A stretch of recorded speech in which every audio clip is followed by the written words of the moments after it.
This week I feel had almost exactly the opposite problems of the season up until this point, and to me it feels like Dinosaurs on a Spaceship Chibnall is back, which is both a good thing and a bad thing. I'm not sure what you're talking about. I think it was a very good part 1. I'm very excited to see where part 2 goes. Wait, what? Yeah. I don't know if this is Dinosaurs on a Spaceship problems. I think it's they fired the script editor and didn't hire a new one problems. Well, but the thing about me for Ghost Monument especially, I was just like, there's nothing objectively wrong with like how there's no like major plot holes, Right, or anything like that. Everything makes logical sense as a progression of actions. It's just that it was all done so flatly and so boring, and there was no interesting dialogue, no sense of fun in it at all. Whereas this episode felt well directed, like the scary bits felt like they felt actually tense, like the funny bits actually felt funny, the characters felt like characters, but it didn't make the slightest bit of sense once you got to the end and then you started to think about things, and it just felt like it just ended. But like the components of it, there were a lot more strong moments, but it just as a cohesive whole, it kind of falls apart. Yeah, we're yet to get like a true full 60 minutes of good episode. Yeah. And this one was the most power of 3 yet in that it didn't have an ending. I rewatched the final like 10 minutes a couple of times because I thought I missed something. And it's literally, Yeah. it did not end. They did not resolve the conflicts, which They put the spiders into a room and then shot one of them and then walked they away. put some of the spiders in the room, but there's still the spider at Grace's house. Yeah, I think they just forgot that one existed. It's just going to be stuck there behind that salt line forever. And It will never think of going out the window or back into the Right. system that it used to get in. It's gonna fade. The smell's gonna fade, and it's gonna be like, no, I smelt that 10 years ago. I can't go past it.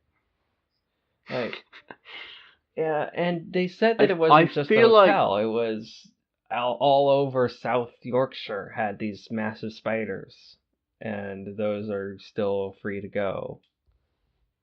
I think that the intention was that the giant spiders were localized around the hotel mostly, and that the sounds attracted all of the spiders, and all of the spiders got trapped in the room, but they didn't do a very good job of communicating that.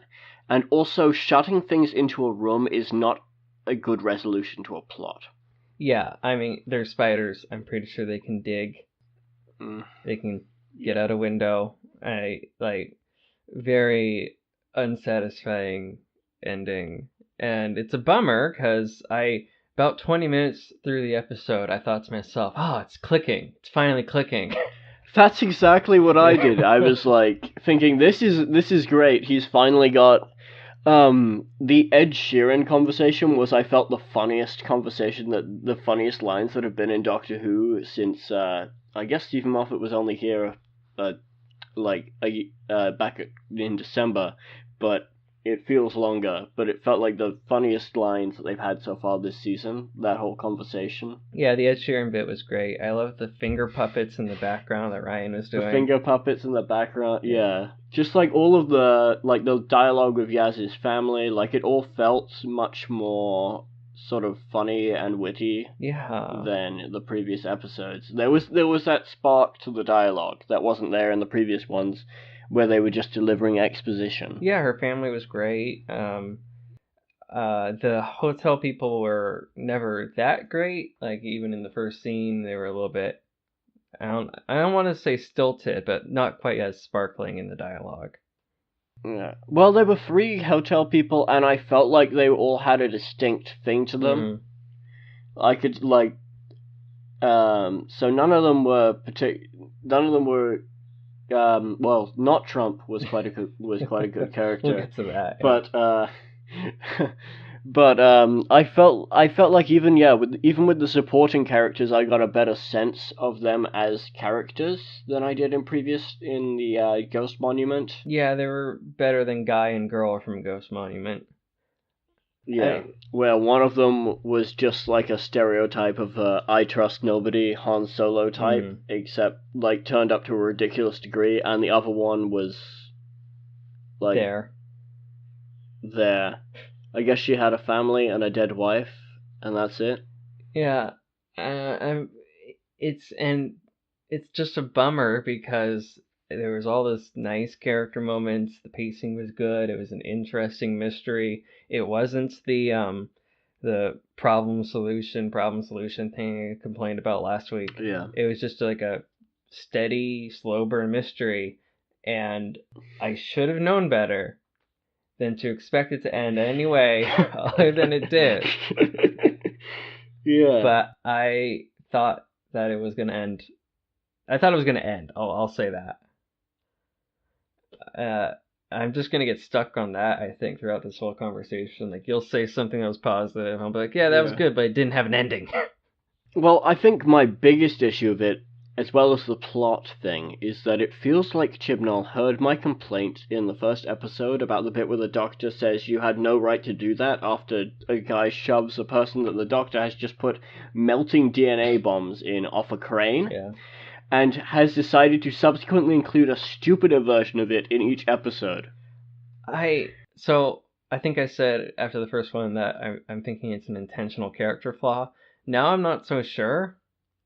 Now it's if it's an intentional character flaw, like I could maybe see it, but I just don't feel like it doesn't feel like a believable character flaw. It just feels like Chibnall is trying to write the Doctor as a pacifist because he thinks that the Doctor should be a pacifist, but he also has no conception of how to write a character who's a pacifist. He has no idea of what pacifism means. He has no thoughts on how a non-violent solution to problems could actually be arrived at. But he's trying to go for that, and he thinks the only way to do it is to have the Doctor be constantly preachy about everyone else not using guns or violence. Yeah, the problem is that it's delivered in a way that makes it seem like it's being preachy, and that this is supposed to be the moral lesson when it's just muddled. Like not Trump didn't mean to give it a quick death, but he gave it a quicker, probably less horrible death than suffocating and starving to death. Yeah. If there'd been a bit where the Doctor was just like, my plan is I'm going to get them into the TARDIS and then I'm going to take them to a better and more oxygen-rich environment where they can live and thrive in peace. Mm-hmm. That and then Trump basically shoots the Queen Spider and locks the others in the room to starve to death. That would be a stronger moment, I think. Yes. Because I love her feeling empathy for the spiders. I thought that was brilliant. That was 100% Doctor Who. That's very Doctorish. That she looks at these monsters and she thinks that they need compassion and they need help. But then the problem is she's just like, we can't go around and we can't shoot all of these spiders. That's terrible. How dare you suggest that? What I'm going to do is I'm going to lock them into a room where they will have no source of food and no way to escape, and they will slowly starve to death or cannibalize each other. And then there's this large one that's going to slowly die because its lungs are too big, and I'm just going to spray it and make sure it goes outside or something. And then someone comes along and shoots it, and I'm just like, how dare you? And she's just like, how dare you shoot it? Yeah, and this is my thing. We were talking about that for maybe a minute, and you came up with a perfectly fine alternate ending. Yeah. And this is it's something that should have been caught in the first draft of the script. Yes. If he had given it to me And, like, I think I'm a good writer. I don't think I'm qualified to be a writer for Doctor Who most of the time. And I would have said, dude, this ending doesn't have an ending. Gotta fix it. And I would have suggested something similar to that. And if I could say that, Yes. yeah, how did that get through a writer room? Yeah. Like, is it Chibnall and clones in his writer room? I am actually really curious to see how his writer's room actually works. Because he's made it sound sometimes like it may have been like literally all of the writers for every episode were together and talking about what they were doing. But I don't know if that comes down to a brief conversation or if they were all essentially collaborating on every episode, but only only one or two writers gets credit for each episode. Yeah, I'm pretty sure. Yeah, I don't know. I'm pretty sure if that's the case, then they're just like, yeah, I wrote a few scenes today. Good for you. You know, all the episodes have had the same sort of feel and tone and Chibnall-ism to it. Well, this one I felt was I felt that Rosa was quite a bit different, as we talked about the other week, but it did feel a similar tone, but it just felt like a better executed version of that tone to me. Whereas this episode actually felt much more Stephen Moffat, Russell T Davies. I'd say much more Russell T Davies overall. It felt like a Russell T Davies episode. It felt a bit like Davies, but I kept thinking it felt like Power of Three, which I don't know why that wasn't a red flag. Yes, that's true. Yeah, I kept thinking like, oh, this is Power of Three, but better. And then Power of Three is almost the best episode Chibnall wrote. Right. It falls completely apart in the last act, which is the same thing that happened here. Yeah, well, what's bugging me, among other things, is he gave himself extra 10, 15 minutes per episode this year. Yes. Yeah, and my first thought was great. That's going to give him the chance to wrap up his episodes, and he still hasn't learned how to wrap up an episode. Even Rosa, which wasn't really his episode, the ending was botched, if you ask me. The ending was botched there, but I don't think it was botched for lack of time. It was botched for it was a really odd note to end on. Right. And it's at the point now where it's overshadowing every other positive about at least this episode. Like, I liked the family that Yaz had. Ed Sheeran was good. I liked Ryan. Graham calling her doc is adorable. But I can't trust episodes to, like, wrap up. This is a very bad feeling. The thing that I did like about it was that it felt like it didn't work in a very Doctor Who way, whereas the Ghost Monument felt like it didn't work in a way that Doctor Who hasn't worked in a long time. Like, it doesn't, because this one felt much like the same sort of reaction I would give to a less good Capaldi episode, even. Well, it reminded me of Partners in Crime. Yeah, no, maybe a little, like, in that it just doesn't really work. I don't know. Well, Partners in Crime, until Kill the Moon happened, was my least favorite Doctor Who episode. I also don't like Partners in Crime, but I found that that's a very unpopular opinion, but I think that's just because, for some weird reason, the internet really loves Donna, whereas I think Catherine Tate can't act. I think it's popular because the adipose were cute and marketable, and yeah, I can't stand... I have never rewatched that episode. And I was going to rewatch this one before we talked today, and I just couldn't bring myself to.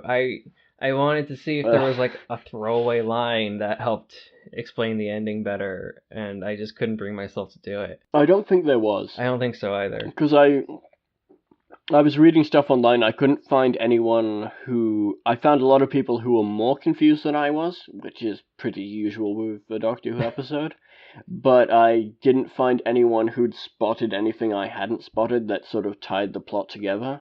Yeah, I saw one take that was like, it was confused. It said that they thought the scientists were engineering giant spiders, which is incorrect. They were just engineering spiders to live a little longer.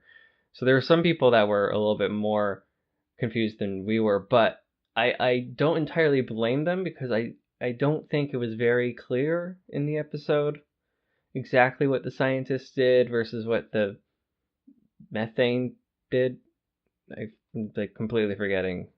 Yeah. I think that I felt like it was clear. For me, it was basically the episode worked up until right near the end when it sort of like collapsed under the weight of all of the stuff that had happened up until that point, and because it didn't have a decent resolution. I thought that the episode started to get shaky and I started to panic when there was that explanation about why there's these giant spiders, because it felt too sciency, if that makes any sense. Like it felt like there needed to be some sort of extra push to make them that big and that scary, other than very normal, grounded earthly things like, bioengineering and landfills. You know what I mean? Yeah. Like it didn't. I know. I felt like I could roll with it, but I could roll with it, but it wasn't very satisfying of an explanation for me. Mhm. Uh, I did like that it didn't go for the usual easy Doctor Who explanation of it's an alien. yes, I liked that. I actually did not hate Not Trump until. Actually, did not hate him in general. I thought that the satire or commentary, whatever you call it, was too on the nose. But like the character himself, I thought was pretty good. I liked that he was a coward. I like that he acted all tough, and as soon as he sees a spider, he freaks out. And I liked he had pretty clear motivations. He wasn't. I saw criticism of him saying he was like cartoonish. I don't agree with that. Like I don't think so. Yeah, I felt like he felt more like a real human being than Donald Trump does. Yeah. No, you're right. Well, Donald Trump is a Slovene. We've established that. That's true. Yeah, he was a tycoon. He wanted money. He found a business opportunity. Yeah. I thought it was a decent character, and I could see the Trump analogies. And then they said his name, and I don't know why. And they said it in I think it was Live the Land last year, and that was weird and jarring. I don't like thinking that Doctor Who takes place in the same timeline as ours. There's an interesting question, I think, really, in regards to the does Doctor Who take place in our world, where there are different, different people have had different sort of views of it, and it's come across as different views in the show, because you've got, like, the Russell T Davies era started off as very much our world, but then by the point where David Tennant showed up, all of a sudden it was everyone in the world knows that aliens exist, and then the Master is the Prime Minister. Right. Whereas, actually, even by halfway through the Ninth Doctor era, you've got like the Prime Minister is dead, and there's a new person who ends up in charge of the government, and it's sort of making up its own things. Whereas the Stephen Moffat era felt mostly like they kind of minimized the present day stuff, which helped, so it felt like the present day.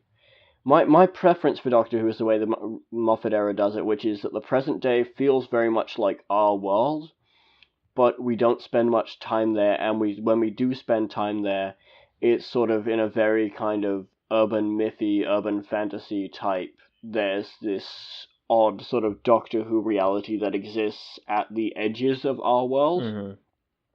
And we can fall out of the real world and into this, with things like the Trap Street and stuff like that, where it's just like, it's not things that exist in our world, but it's stuff that feels like it could, as opposed to introducing a fake prime minister or a fake president, which doesn't feel like it could exist in our world. Well, my problem with them referencing Trump by name wasn't anything about really like us being in the same timeline as Doctor Who. It was, we got it. He's running for president. He's a tycoon. Mm-hmm. He's a bit of a coward. He even kind of looked like him and like had the same mannerisms. Like it.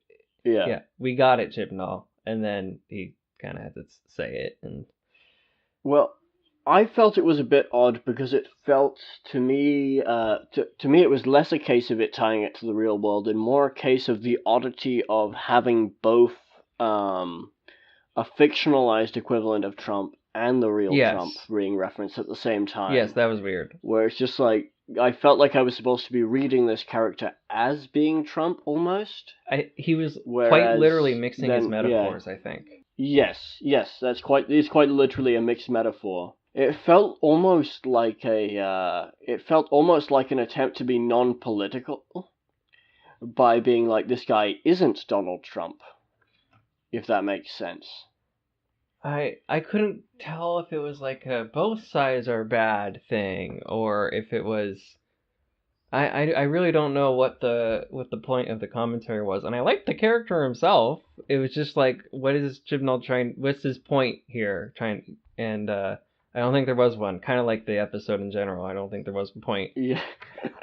Yeah, I think it's just like, oh, what if we had an American Trump analogy, and then we referenced him too, even though that doesn't really make sense. Yeah, the reference bit I didn't like, but other than that, I liked the character, and I felt like he was a more distinct supporting cast character. Yeah.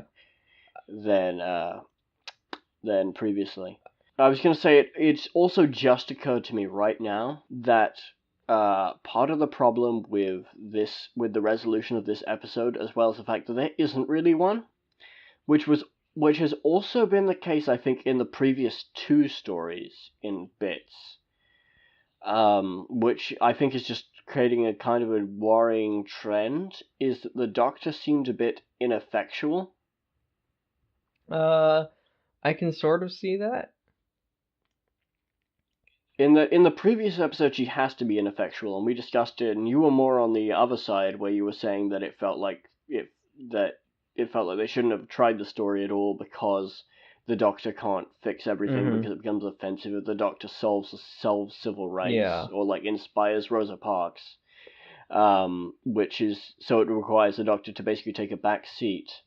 But then I felt like in this one, at the end, the Doctor doesn't particularly contribute too much to the resolution because she just stands there while not Trump shoots the spider, and then he walks away and gets away with everything. Yeah. And then she just leaves. There wasn't a clever way to wrap it all up. Like, if this was a Moffat or even a Davies episode, there'd be something clever that they bring back from the beginning that is the solution that they're looking for. And there wasn't anything clever about how this ended. It just ended. The thing that concerns me about it as well is with a sort of broader look at the history of the show. In the Peter Davison through Colin Baker eras, there was an issue of the Doctor becoming a bit more ineffectual and people feeling like the Doctor wasn't actually being able to solve the plots of the show, and sort of more like supporting characters within the episodes resolving things.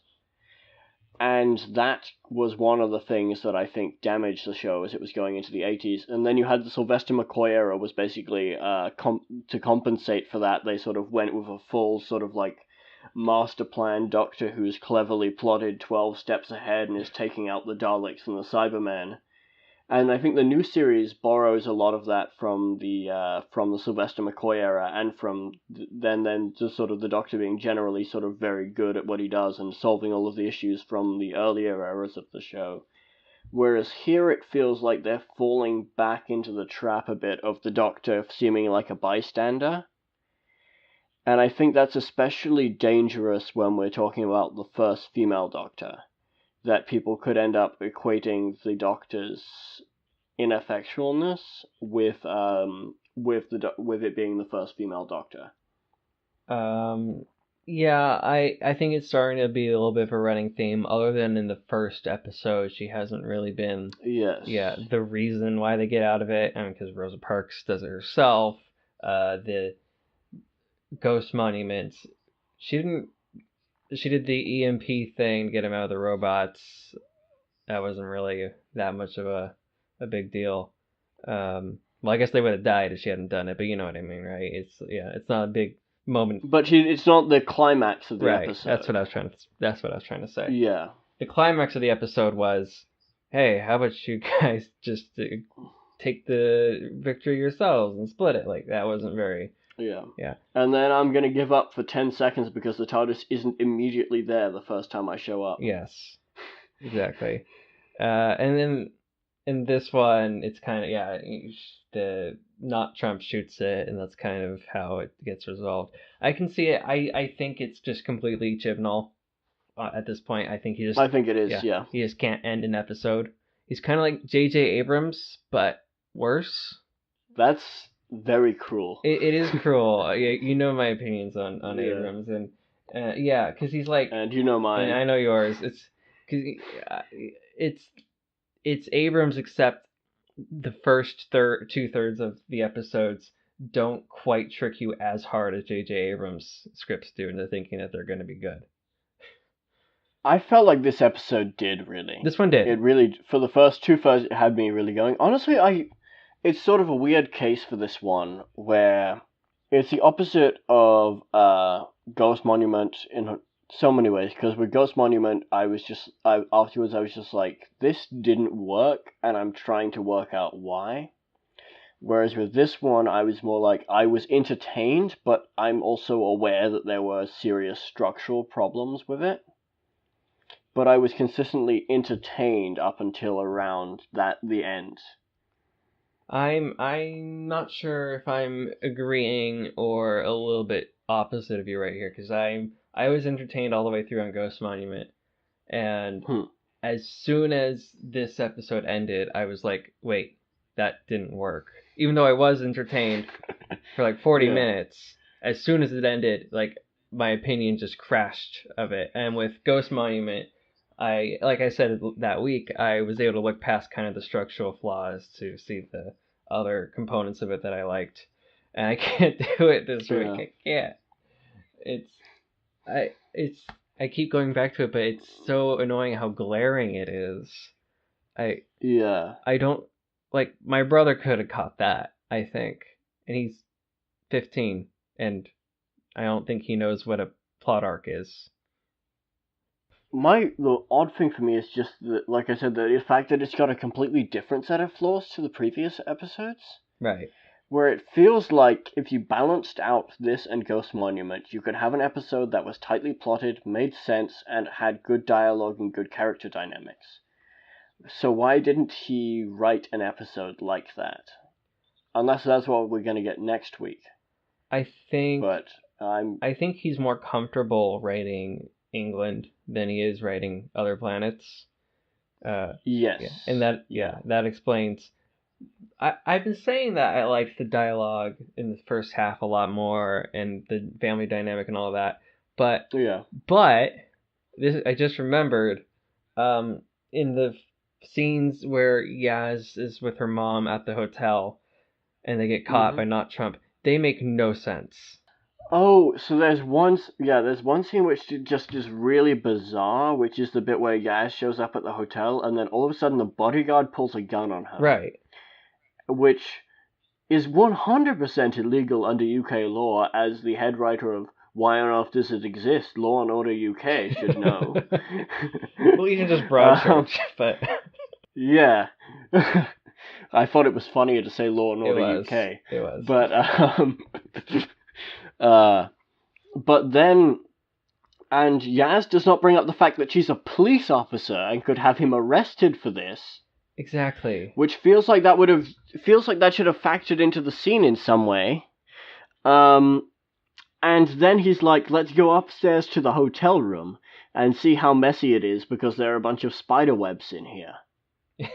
After pointing a gun at them and being like, how dare you bring another person in here? Right, and didn't he say, like, I'm going to have a bath first and then I'm going to kick you out or something? It was just... He's like, I have my scheduled bathroom break, which that line was fine, but it was just sort of this... It's just the transition of how they get from Yaz showing up to being in the room where the spider is. Mm-hmm. It just doesn't make any sense. It's like Chibnall knew that he had to get all the characters from Yaz showing up into a room, so he can have that whole sequence in the bathroom. But it just doesn't make any sense. Nothing that not Trump says in that scene. Nothing about it makes sense. Right. Like, from the point where you've got the gun pulled out to Yaz just not mention the fact she's a police officer. to suddenly let's all go upstairs and look at a room, and like nobody's that Yaz and her mother aren't objecting to this or anything. They just go upstairs with the guy with the gun, and for some reason he wants to show her the rooms and complain about the condition of the rooms after he's been trying to kick her out of the hotel. There's no logical sense to it, and kind of a larger issue is that Yaz does not feel like a police officer. Yeah. I wonder if that there were aspects of this episode that were written before she was a police officer. I think that's quite possible. It's one of the things, like, I'm have this strong feeling that Ryan was originally written to be way younger, and that Chibnall decided to age him up to get so that he could get an actor who could actually pass for 19, whereas it would be harder to get an actor who could pass for like 14. Because a lot of the things Ryan says don't feel like they're things coming from a young adult, but rather something coming from like a young teenager. That would make the Call of Duty line from Ghost Mine make a bit more sense. Call of Duty, like the throwing the bike off a cliff, like honestly everything Ryan does makes way more sense if you think that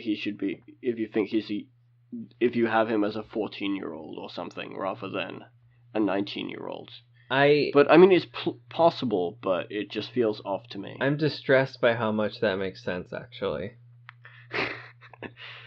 Yeah, he could be secretly 14, and that's just the big plot twist from the season. He is growing on me, as I said earlier, like the finger puppets was great. Finger puppets was great, yeah. This is proper weird now. That was good, that was a good line.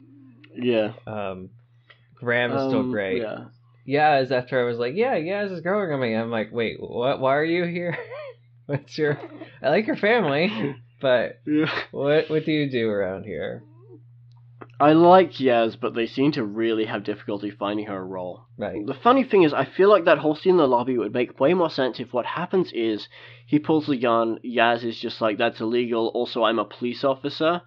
And then he sort of panics and is like, they know too much, and then basically locks them in a room. Yeah, see, once again, we're talking about this for a couple minutes. And then goes to the bathroom. Literally took me like 30 seconds to think of that. And it makes way more sense. The scene is more tense because they're locked in a room. Right. You don't even need to edit the scene at all, like for time. It's the same amount of time. If anything, it's faster because there's no like... Did you see your mess? It's just a bit, Yeah, there's no, like, complaining about the mess or talking about needing to take a bathroom break. Right. It's just, like, a scene, like, that's a scene, and then you could just cut to Yaz and her mother locked in the room. Right. And then have him in the bathroom. And you don't need to, You could even have, if you wanted to keep the kind of amusing line about having a scheduled bathroom break, you could have him, like, walking by in the corridor outside. He checks his watch, goes, time for my scheduled bathroom break, come with me in here, and pulls his security guard into the bathroom.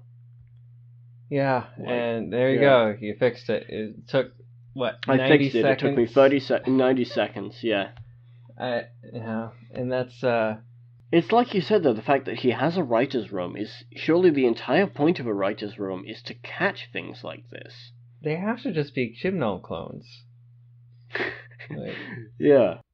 There's no other real explanation other than he hired a bunch of terrible writers, which means panic time. But I don't think that's the case. Mallory Blackman's definitely not a terrible writer. And if she's a critically acclaimed YA writer. Yeah. And if she's in on this writer's room thing, then I'm sure she would have caught that. Oh, by the way, when I said on the previous episode, I said that I wasn't sure if she was the first woman of color writing in any of the Doctor Who expanded universe or anything, but if it was, then that would be really pathetic. Mm-hmm. I realized I was being really stupid because Mallory Blackman has written a Doctor Who short story. Oh, well. So she has already written for Doctor Who, so... She could still be the first woman of color to write for Doctor Who. She could still be the first woman of color to write for Doctor Who because I didn't look it up. I just suddenly realized afterwards that she had written a 7th Doctor short story. She could be the first and the second one. Yes. Yeah. Yeah, so anyway, if she was in that writer's room, she would have caught that. So I feel like the writer's room may just be, how's your script coming along, sir? It's coming along great, Chris. Like, yeah. Well, what I'm wondering is if it's a case of just discussing major plot arc details and things like that, and sort of general plotting out rather than a discussion of episode by episode. As in the writers' don't room think that's the discussions case are less. because they would have still caught this because I think this is a major plot point that should have been discussed. No, but I mean, like, literally the meeting comes down to I'm doing an episode about. Alright, so episode 4 is going to be me writing an episode about spiders. Okay, over to you. What are you doing for episode? What are we doing for episode 5? Rather than talking through the plot of episode 4. Just trying to make sure that there's consistency between the episodes rather than consistency within the episode itself. I see. Yeah, that might be what it is. It's definitely not like even a writers group meeting or anything. Cause yeah, I mean, but they have to have editors, right? I think Chibnall may be the editor. Well, there is a script editor position in Doctor Who, but I don't know what they do in the new series. If it's just I legitimately don't know what their job is. Yeah. It might just be dialogue trimming and fixing actual grammatical errors and major obvious inconsistencies. It may be more along the lines of technical editing rather than copy editing. That has to be the case because this is... Yeah. Yeah, it's just such an easy thing to catch. And for Doctor Who, this is probably the most important show in your country. I'm not the most well-versed in UK TV. It had some of the... Woman Who Fell to Earth had 10 million viewers or something. Yeah. So it should be pretty big for TV in 2018. Yeah, this should be if a new Star Trek TV show launched in America and there was no editor to tell them that the first episode of the show had a really terrible moral conundrum that made the main character look out to be some psychopath or something. Yeah, it would be just like that. I'd like to note for the benefit of the podcast that I didn't like the first episode of Star Trek Discovery, but I ended up watching the rest of it on Netflix in the UK when I was on vacation, and I ended up liking it overall. It's just got a really awkward pilot episode. Anything else for this episode? I took notes again, but I didn't take very many. I didn't take nearly as much as the last one. I'm getting this strong feeling that there's a lot of stuff we've forgotten because this is currently 20 minutes shorter than all of our previous discussions. I had a feeling that this one would be shorter because with Rosa and the ghost conundrum, whatever it was called, it felt like there was a lot of variability in how to read them and how to discuss them, and this one was depressingly straightforward. It was a very straightforward... It was the most conventionally Doctor Who feeling of the episode so far, in both a good way and a bad way. I have two more things to cover before I'm out of notes. I was really completely so right about the TARDIS, and you were wrong. It does look a lot better than I initially thought. I'm still not 100% sold on it. I liked it a lot better once we got better shots of it. And once I saw that it actually has a central rotor that goes up and column that goes up and down, rather than whereas I first thought it was just a giant blob of crystal in the center of the console that wasn't going to do anything. Yeah, I'm liking that the crystals are just in the center, but it's still kind of wide open around it. I'm still not getting a wide open feel from it. It still feels very cramped. Well, but it's not that the entire central part of the TARDIS is just crystals. There's the walls have that steampunk look to it. Yeah. The entryway is an actual I almost said phone booth, police box for a bit, which is cool. I don't like it, and I'm going to explain why. Okay. And it's that the whole effect of going into the TARDIS is that you step through the police box doors and then you end up somewhere impossible to be inside of a police box. And first of all, the fact that the TARDIS doesn't look as big because of how cramped it is to me, I think lessens that. And that was an issue I had with Capaldi's TARDIS as well, that it didn't feel that big, so it didn't feel as incredible as when Amy steps through into the 11th Doctor's TARDIS.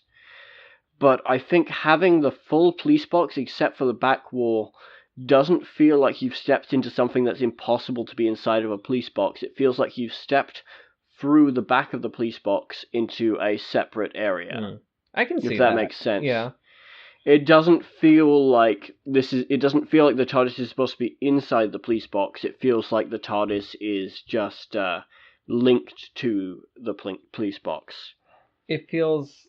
I can see that. I like it because it's like you take a first step in and you're like, oh, this is completely normal, and then it keeps going and going.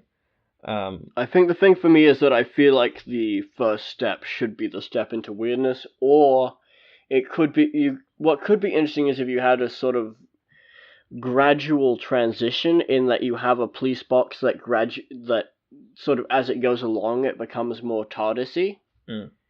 But that would require a sort of different design to it, as opposed to just we've put the police box except without the back wall and stuck it on the TARDIS. Honestly, I think the motivation behind it is just being kind of cheap a bit. In that when the Doctor, I noticed it when they're getting out of the TARDIS in this episode, that you can just see the inside of the police box. And it works because it's supposed to be just the inside of the police box is the entranceway.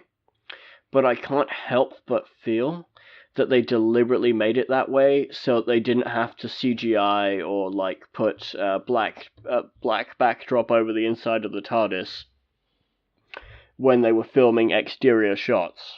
That's possible. I did like those shots though. I think I don't have a problem with them.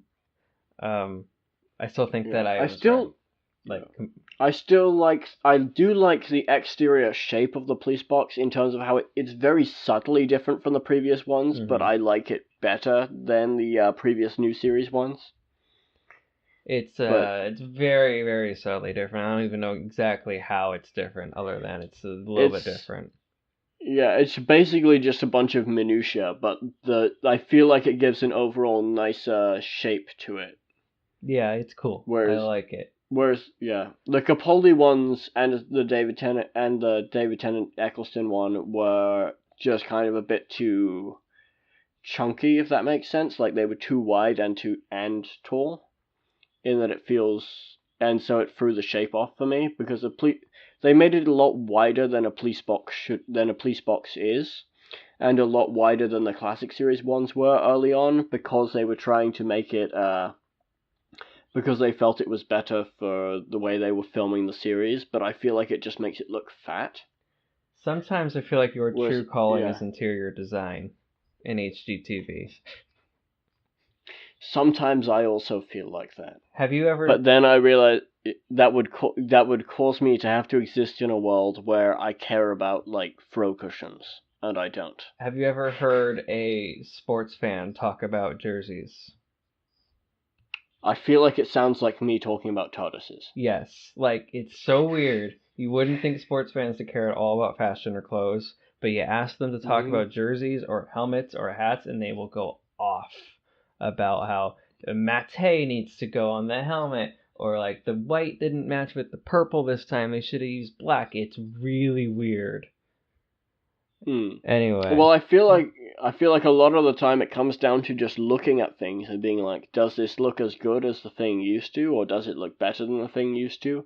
And then trying to work out, then you have to actually find the vocabulary to explain why you think something looks better or worse now. Yeah, I'm more like, pretty crystals, give me more. As I said, so I do think, I wouldn't be surprised if on the TARDIS interior we got some slight changes to it, the way we did with the Matt Smith Capaldi TARDIS, where they changed quite a bit from the beginning, from when it first showed up with Matt Smith to when Capaldi had to Twice Upon a Time, where they added in some like nice roundels at the bottom that gave it a more interesting pattern on the wall. Like they changed the colors of the lighting. They added in some bookcases and like the blackboard so it felt lived in. And I feel like the current TARDIS could look really nice if they make some just subtle changes like that. Just like some adjustments to the lighting. Just throw in a couple of bookcases and things so it feels like the Doctor actually lives in there. As opposed to it's just like a tiny room. Yeah, I'm down for that. Yeah. My That's other honestly note, my biggest... Yeah. my other note is, what do you think about Grace's role in this episode? I liked it. I really liked those scenes. You didn't? I'm never a fan of dead character as... It's not quite hallucination here, but I'm just going to say hallucination for lack of a better word. It just felt like it always feels very telly. Like, he's sniffing the scarf. Like, duh. He's grieving over Grace. You know, you don't need her there talking to him. It's kind of like Sherlock last season with, what's her name, showing up. Spoilers for Sherlock. Well, I like those scenes because I feel like they're an example of television being... It's an example of using the unique... It's almost the opposite of a tell-not show to me. It's a show... It's very showing. Because it's doing something that you can really only do with television and film, where you sort of visualizing a character's internal thinking about another character who's dead by having the character who's dead be there. And it's an obvious non-literal interpretation. Like, I don't think we're supposed to be assuming that Graham is literally hallucinating her. It's a literary device, basically. Yeah, and I think that it's a lot... The alternative really is a scene of Bradley Walsh walking around his house feeling sad, sniffing some coats. Or a scene of Bradley Walsh talking about how sad he is, about that Grace is dead, and talking about the kind of conversations the kind of thing... A scene that actually is in the Ghost Monument, where he's like, this is the sort of thing she would say if she was here. And there's one in The Woman Who Fell to Earth as well, and I really feel like those are really awkward and forced. There's one in Rosa too. There's a few in Rosa.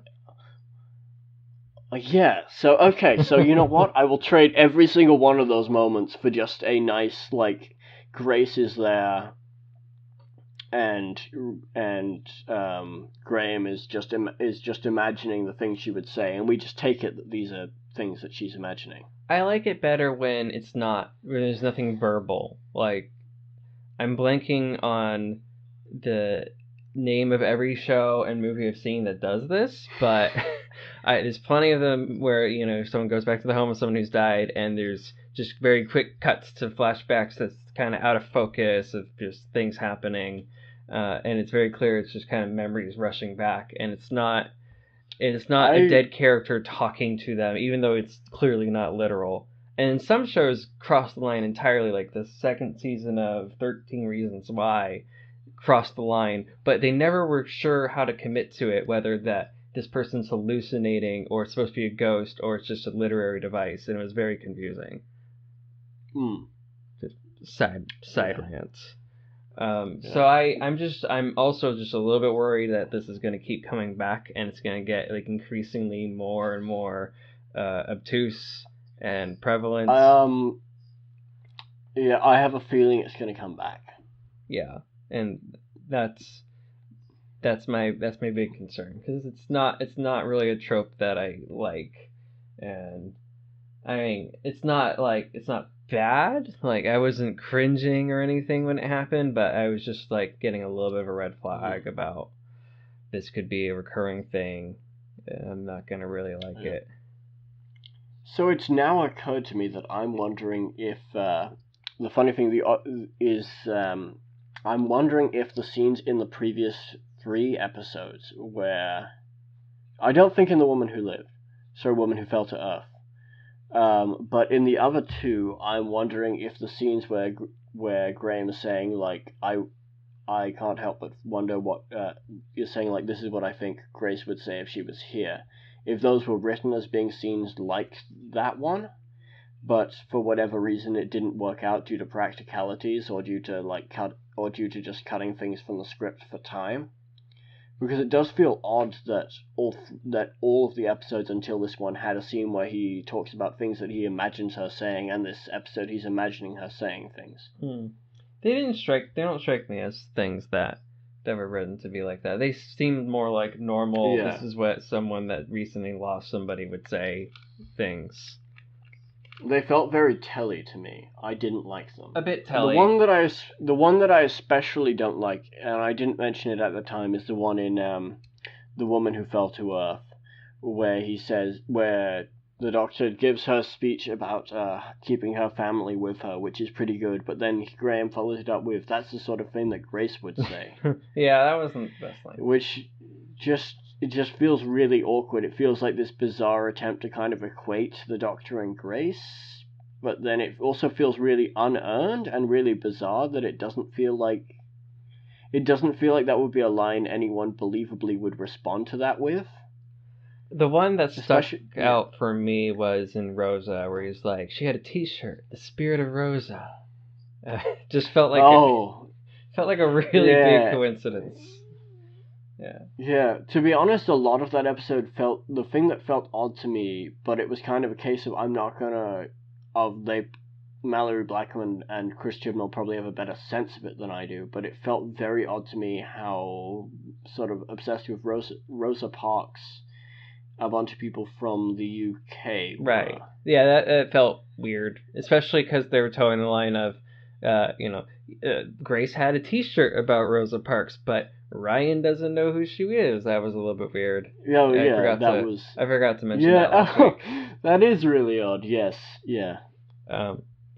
So, I think we've exhausted this week's episode. Yes, I think that this is a great example of when we don't have a lot to say about a particular week's episode, we end up talking about every other Doctor Who episode ever made.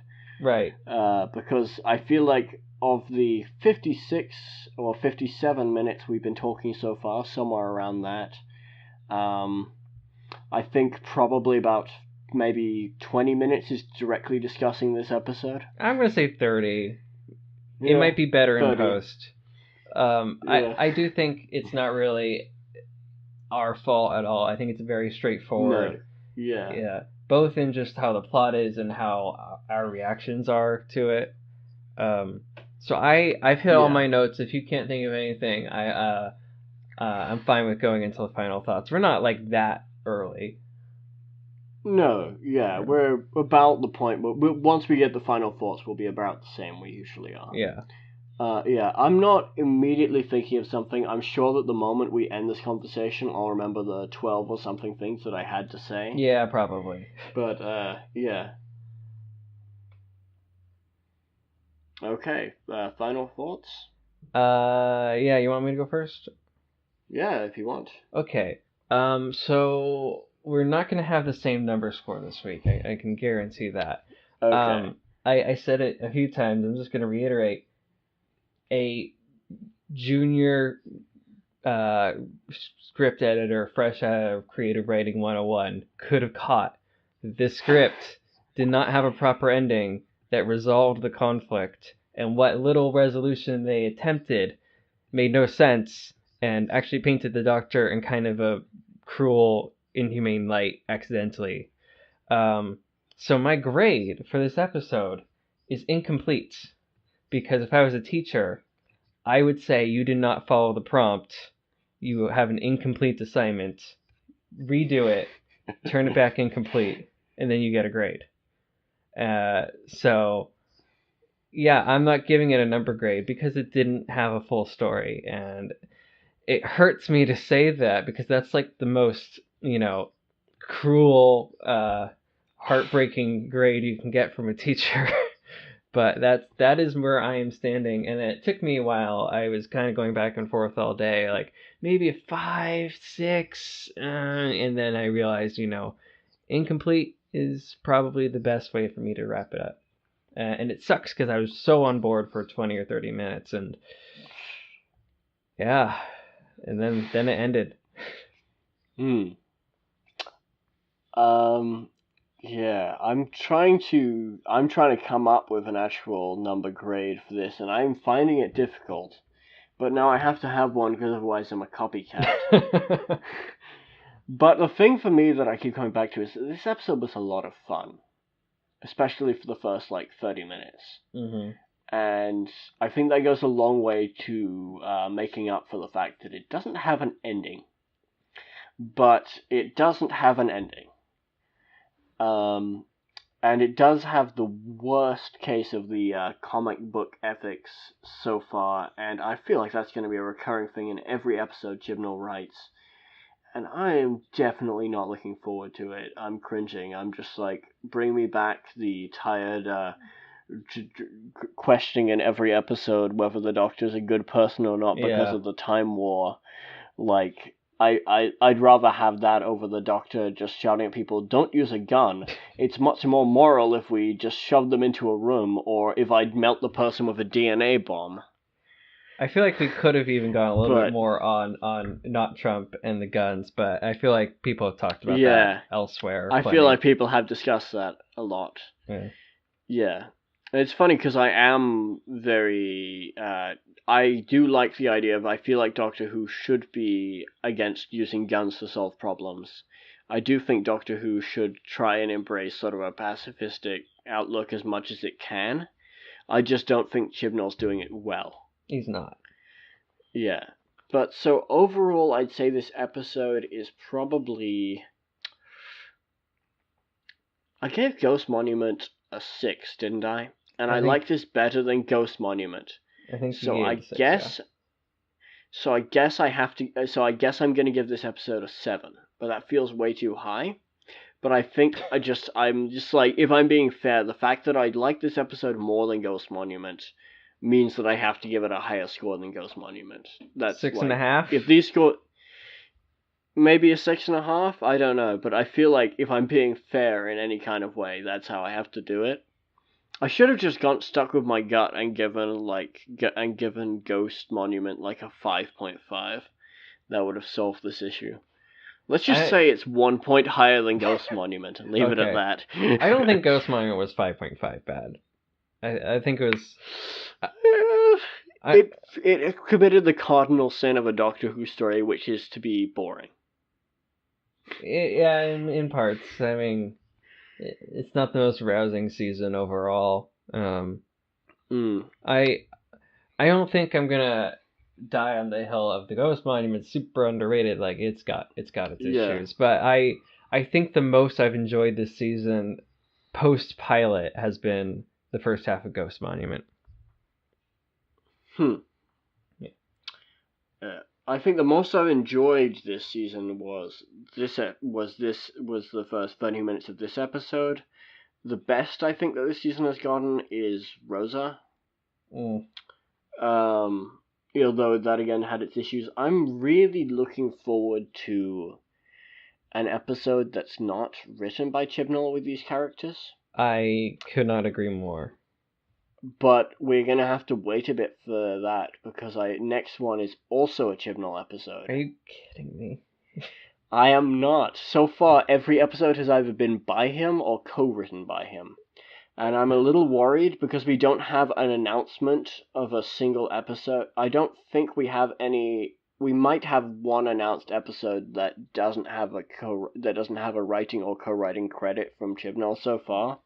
But I think we're only up to about 6.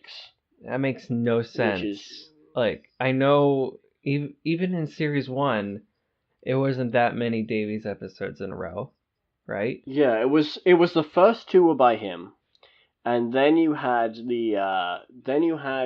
that weren't by him, I think. I'm pretty sure the Charles Dickens one was not him.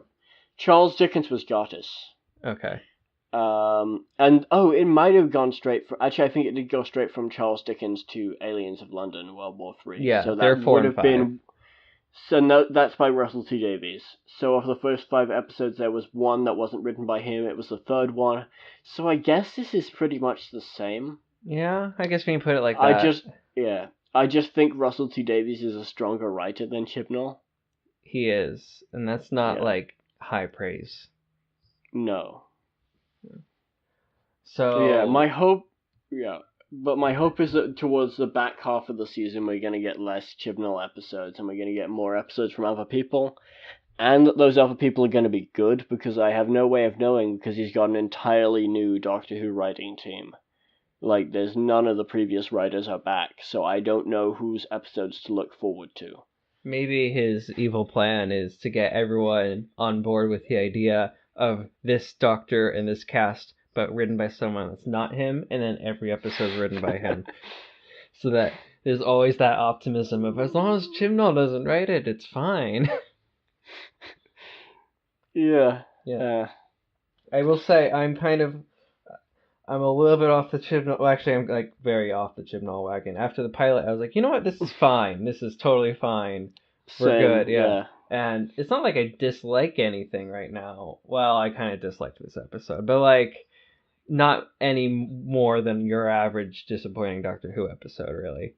It's just the fact that it's like the opposite of the Stephen Moffat era. It was the standalone episodes written by random people that tended to be a bit of a letdown. Yeah.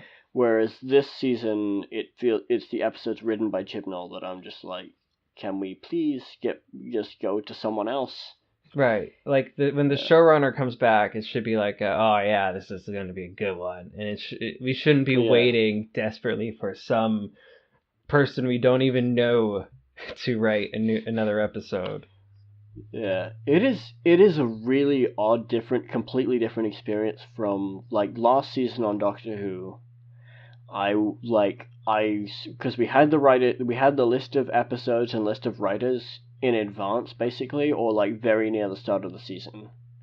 And so I right away knew, I was just like, these are the episodes written, like, this is this writer, they have this experience, like, I've liked these episodes that they did, and I haven't liked these episodes.